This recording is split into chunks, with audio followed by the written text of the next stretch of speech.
All right. On the subject of today, can you be faster than a bullet? How much energy drink or coffee have I had? It's the bullet in a gun or someone throwing it. Jada said, I didn't think about these answers when I asked that question. Oh, I did actually. Oh, That's you why did. I asked. You got an answer, Kylie? Depends on their reaction time whenever they pull the trigger. Look at her trying to come up with an actual answer. I was hoping for sarcasm, but I'm sorry. You disappointed her. I'm sorry. just trying to be professional.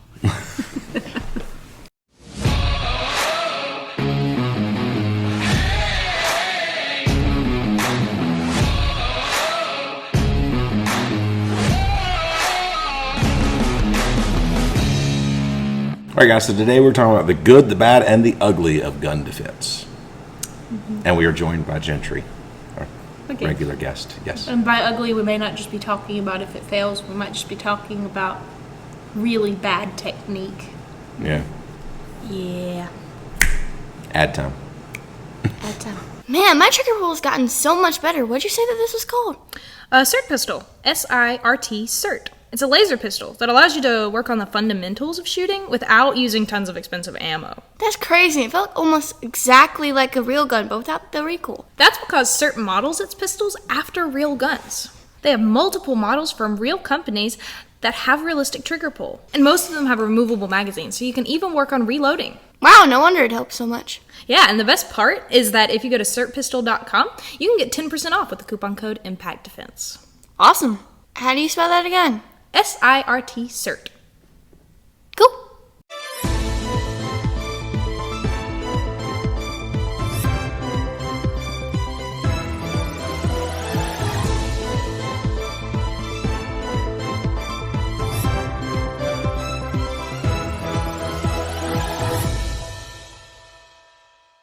Today on Impact Defense News, we have a Florida man story. This ought to be good. You have no idea. Now, this is a kind of old story, but it doesn't matter because it's fantastic. Okay, a 37-year-old, that we will not name, from Pensacola, Florida, decided to shoot his 7 puppies in their heads because he could not find homes for them. It was noted that he did make numerous attempts to find homes for them, but just couldn't do it. He said that he could not give them away. He tried to give them away and was unsuccessful. So that was the alternative he used. You know, there's shelters and stuff, right? Yeah. As he prepared to put one of them down, something strange happened. According to the sheriff's report, he was holding 2 puppies in his arms when the dog in his left hand moved over and put its paw on the trigger of his .38 caliber revolver. At that moment, the gun discharged with a bullet hitting him squarely in the waist. He was rushed to the hospital and received immediate treatment. The puppies were sent to Escambia County Animal Control and were adopted out. He was shot by his dog.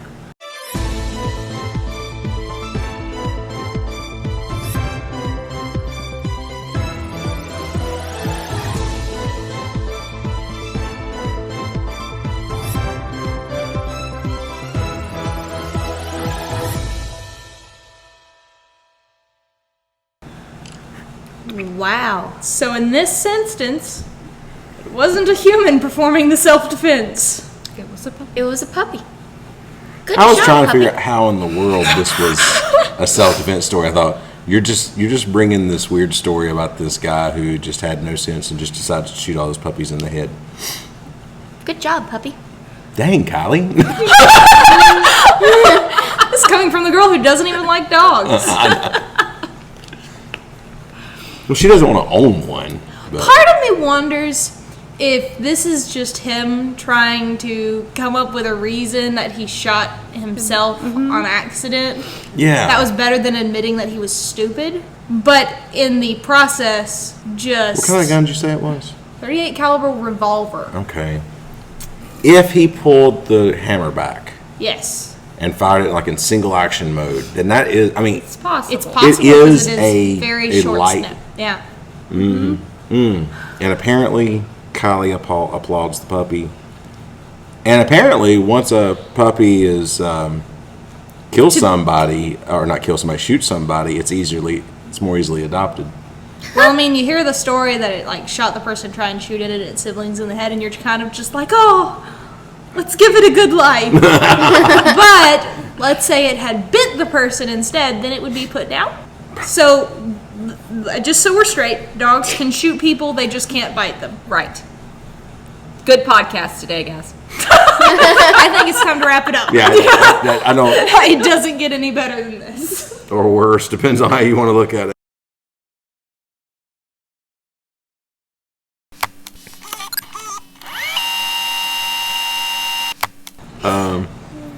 And when it comes down to it, does this beat the alligator story?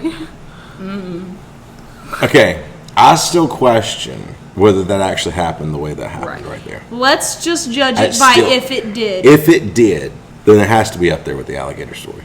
But that does bring us to the topic of firearms and self-defense, even if it's not, Against a dog with a gun?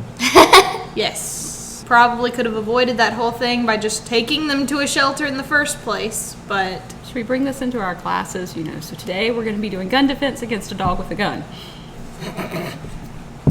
You laugh, but it happened. Most likely. Maybe. Maybe. I'm still not convinced. All right. There are some pretty common misconceptions when it comes to gun defense. One is the question, like you asked at the very beginning, is like, can you be faster than a bullet? Okay. So there's this idea that, you can never defend against a gun. Yes. See, that's one of the most common things that you see on any kind of video online where someone is claiming to be doing some kind of gun defense technique. And I say claiming just because there's a lot of crap out there. But That was the next thing I was going to... But no matter whether it's crap or it's something that actually works, you're always going to get the comments of, if someone has a gun, you're just going to die. That's the way it is. Like, that's what people view it as. And they're like, you can't be faster than a bullet, so you're dead. You just got to hope that they don't try to shoot you. Or they're like, oh, well, doing that wouldn't work because they would just pull the trigger, You don't. and you're going to be dead. But that's just one of the common misconceptions. You don't necessarily have to be faster than the bullet. You just gotta be faster than their reaction time. Yeah.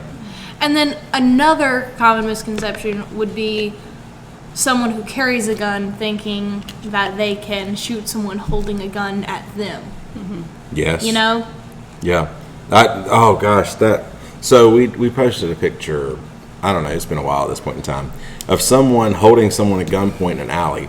A commenter came in and said, well, if that was me, I would just draw my gun and shoot them. I thought, if you try to draw your gun and shoot them when they already have a gun pointed at you, you are probably going to die. You're dumb.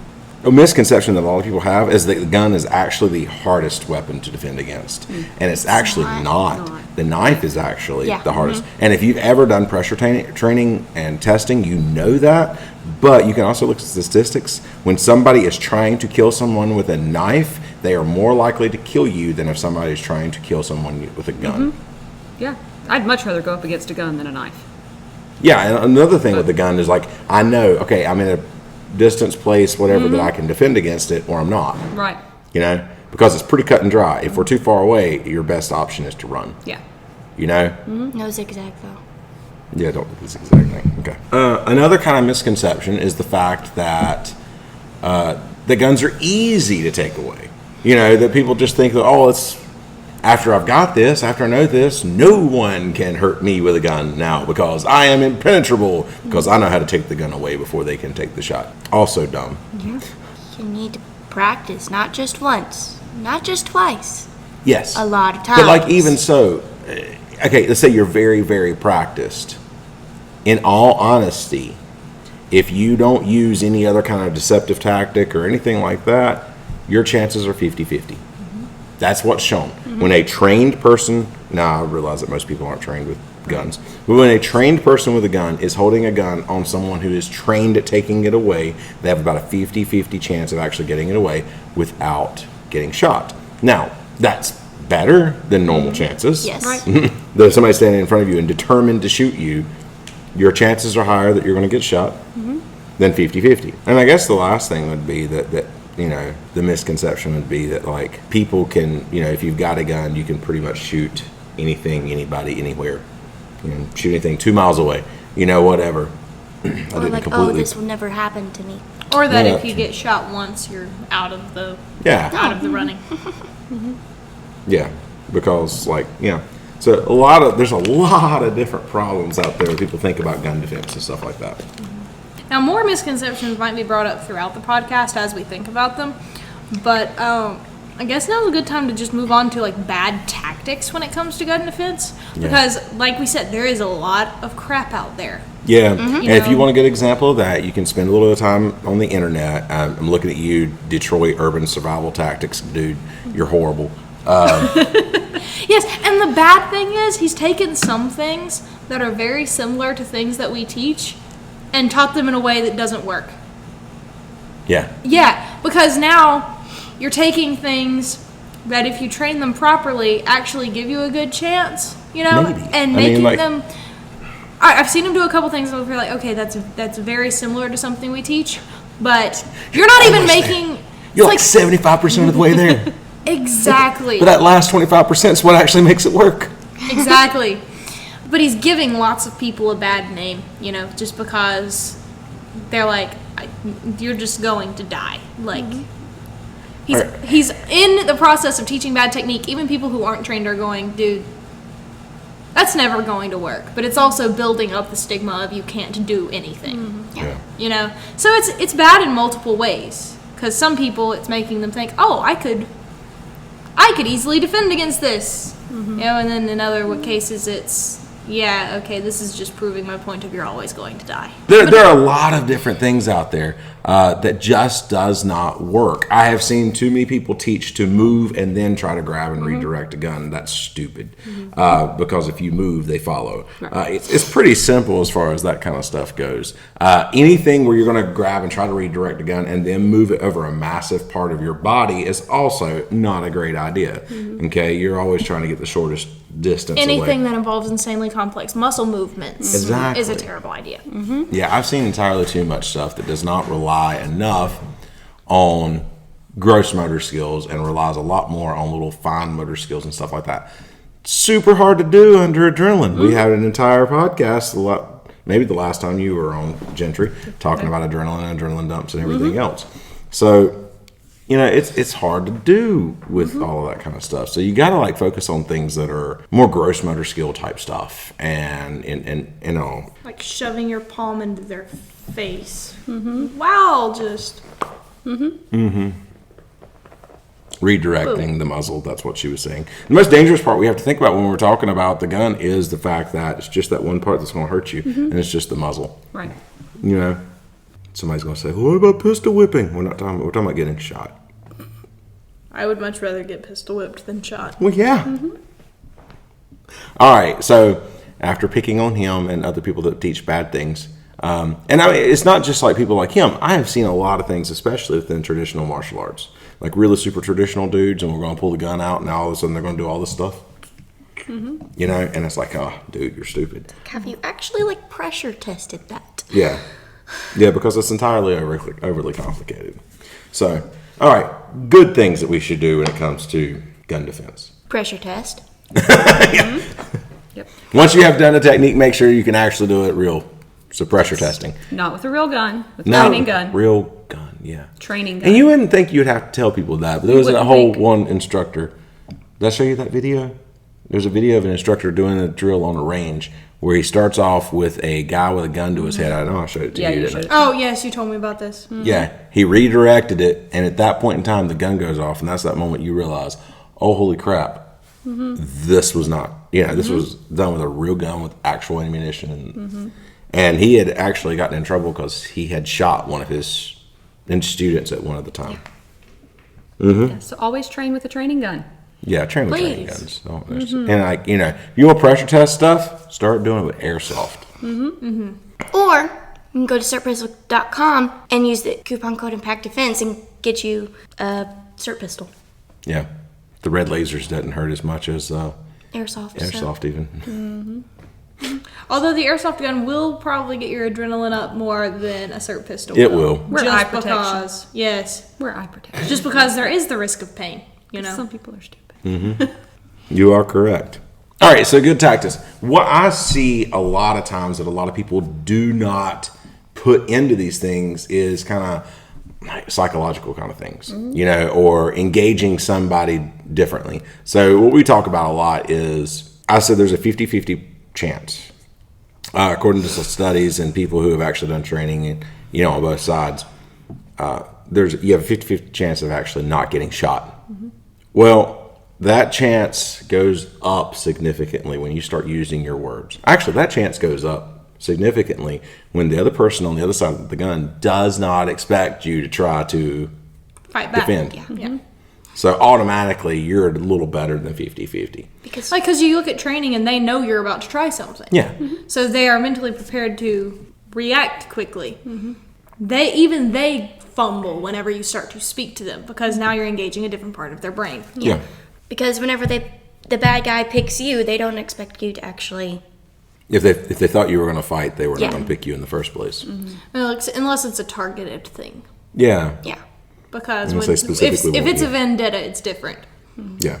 You start that, then you start using your voice. So what I'm trying to do when I'm using my voice is I'm going to try to engage their brain on a different kind of level. I'm going to say something to get them to go, like, second guess whatever they're thinking, whatever, you know, whatever. It's like, have you considered what this will do to your life? Asking a question catches people off guard.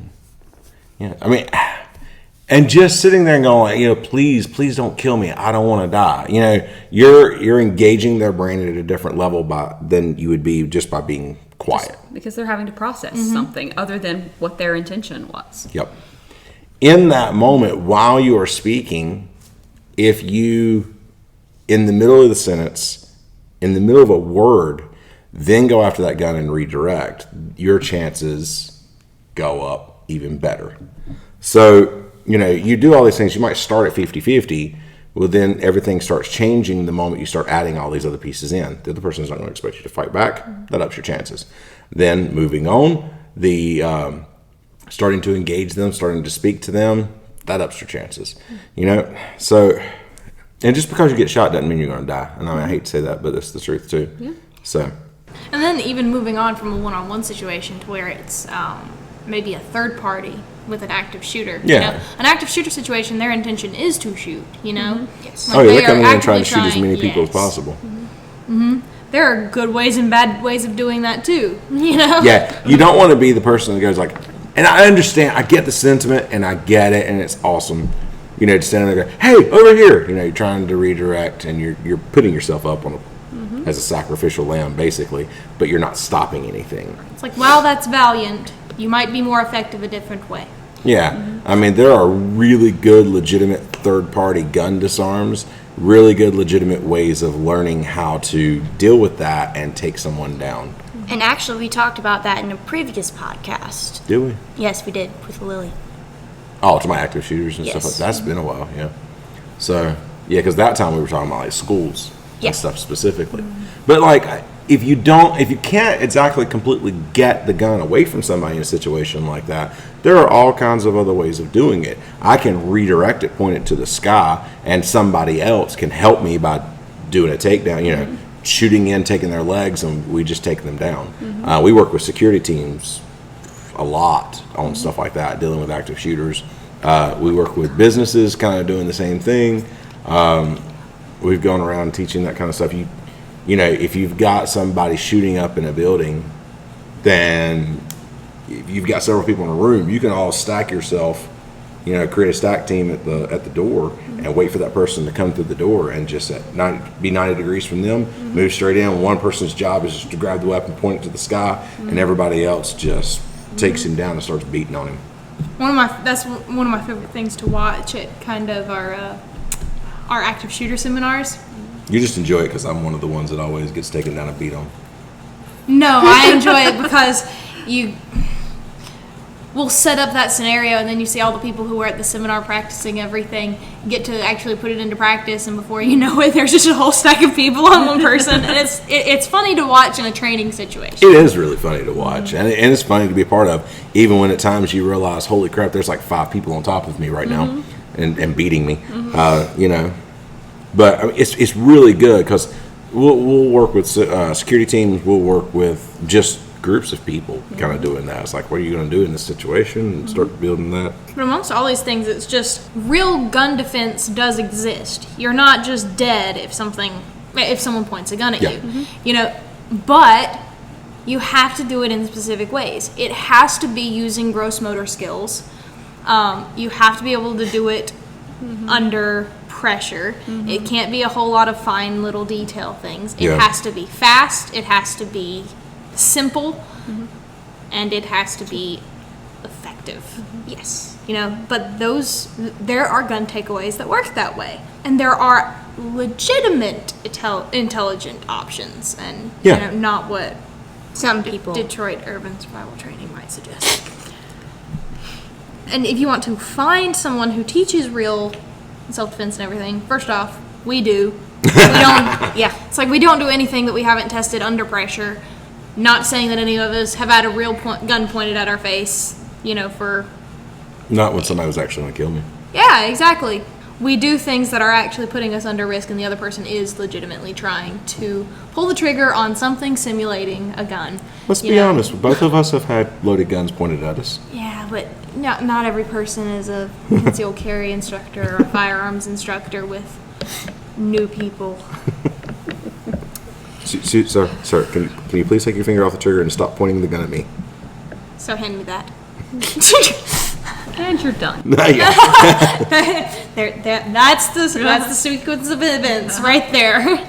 But all of us have had to actually undergo stress training where we were very stressed out and trying to take something away. Yeah. You know, and have been successful.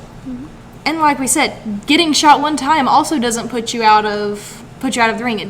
Getting shot one time also doesn't mean you're just automatically dead. Yeah. You know? There are lots of gunshot wounds that you can survive. In fact, I think you can survive more gunshot wounds than are actually lethal. Yeah, that's true too. Yeah, there are fewer lethal zones in the body than there are non-lethal. So, I like those chances. And knowing the statistics that, it takes 3.5 shots on average to actually stop a threat. Well, I mean, if you're defending, that also means it would be likely to take 3.5 shots to stop you if you were determined. Yeah. So, and those are shots on target, not just like not just shot. going Shot me in the anywhere. arm. But you have to have the mindset of I'm going to keep fighting through it. Now, let me clarify something. We are talking about if someone's, like, actually trying to kill you, not if they're using it as an intimidation tool. Yeah, because if somebody is just like trying to get something from you, they're trying to get your keys, they're trying to get your money, they're trying to get, obviously you just want to get that over. Stuff. But it's different when you have like a child in the car. Well, here's what kind of quantifies it. There's people who use guns as an intimidation tool to get something like money. You know, if it's money, you can hand that over. Then there are people who use guns as a means to an end whenever they are trying to abduct someone. Yeah. You know, there's that. That's worth fighting about. That's a situation Absolutely. where you would try for the gun takeaway. And your chances you are up because they don't actually want to shoot you. Yeah. Like if they are pointing a gun at you and saying, get in the car, your chances are a whole lot better than if they're pointing the gun at you and saying, I'm going to kill you. Yeah. You know, because they're already prepared to pull the trigger. The other person is hoping not to have to. Yeah. Yeah. You know, and they're most likely not going to because I'm not going to shatter something that I want to buy in the store just so I can get a discount on it, you know, because then it's useless to me. And then in the end, you know, someone pointing a gun at you because they just want to kill you, that's when your chances are a little worse. Yeah. But most of the time, that's not the case. You know, there's not I don't think there's a whole lot of the time when it's actually someone whose intention is solely to kill you. Most of the time it's a gun being used as an intimidation tool. That's what you're most likely to come across. Yeah. You have that going for you. The intention of the aggressor really goes into what tactics you use and increases or decreases your chances. You know, we didn't even talk about distance. What we have learned as firearms instructors is most people tend to suck at shooting. And they think they're really good, but they tend to suck at shooting. So as you are trying to defend yourself over distance, if you run, your chances are so much better than and if you have a gun on you, if you run, draw, and fire back in their general direction, as long as you're not in a crowded area, Right. because any errant projectile that you fire is going to be on you if it hits someone. But, you know, if there's nothing behind them and you kind of like run, draw, and fire back in their general direction, your chances again are so much better. Yeah. Don't run in a zigzag. That's a common. what I was about to That's say. another common misconception. Yeah. Is zigzag. Run at a diagonal. Don't run in a zigzag. That doesn't make any sense because they can either just hold it on a center line and wait for you to come across that center line, or they can just run in a straight line and catch up to with you. Okay, let me clarify this really quick. There are really good, legitimate, trained people that say what we say, which is run in a diagonal. You want to run diagonally away from them toward their outside hand, whatever the hand they have the gun in, on that side. So if they're right-handed, I want to run to the outside of the right hand because people tend to miss moving inside. When they pull that trigger, they have a tendency to pull the bullet inside as they are firing it. There are also legitimate instructors that I don't take anything away from that will teach to run in a zigzag. So you really kind of have two camps on this thought method. Ours, we definitely are in the strong side of running away diagonally. I think it's the best thing to do. For me personally, I think it's the best idea because I look at it, but don't think that we're saying that anybody says run zigzag is necessarily full of crap. It's just we disagree at that point. Yeah.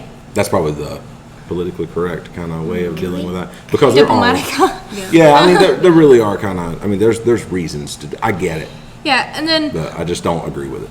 but on the topic of running away, it's a valid option when someone's holding a gun at you over distance. Yeah. Like you think about a situation.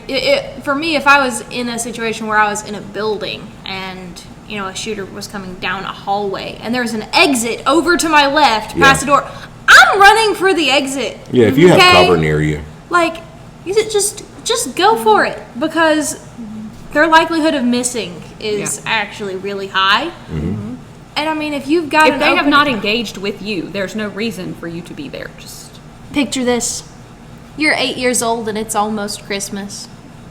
Your grandparents look at you and they say, "Hop in the car. We're gonna go to Build-A-Bear and get you your very own stuffed animal for Christmas." It's like you get there, you get to customize every single part of it. Put the little heart in there, and then give it a name in the system. Get a birth certificate and everything. Now fast forward to being a full-fledged adult. There's no more Build-A-Bear for Christmas. You have no interest in it, but the memories are still there. And you just wish there were an adult version of that experience. Welcome to Build Your Own AR. Follow the link in the description to mycustomgun.com, the Build-A-Bear workshops for adults. You can customize the color, size, accessories, all sorts of different things. Hop on there, use the link, and get your own adult Build-A-Bear. So what are you waiting for? Go. All right, so remember that not everything that you see when it comes to gun defense is legitimate. Also remember that not all gun defenses are bogus either. Just because there's a gun in the situation does not mean you're going to die. All right. Guys, we do want to ask that you would be kind enough to leave us a review and rating at Apple Podcasts and any other place that you can review and rate a podcast. We really, And we really appreciate it. may even read a review. Guys, thank you very much for listening to this episode, and we will see you in the next one. Goodbye. Bye. Bye. Thank you for listening to the Impact Defense Podcast. If you would like to learn more about how to keep yourself safe, check out the articles, videos, courses, and seminars at www.impactdefense.online. We also do training for security teams, churches, businesses, groups, and more. Stay sharp, stay focused, and train hard.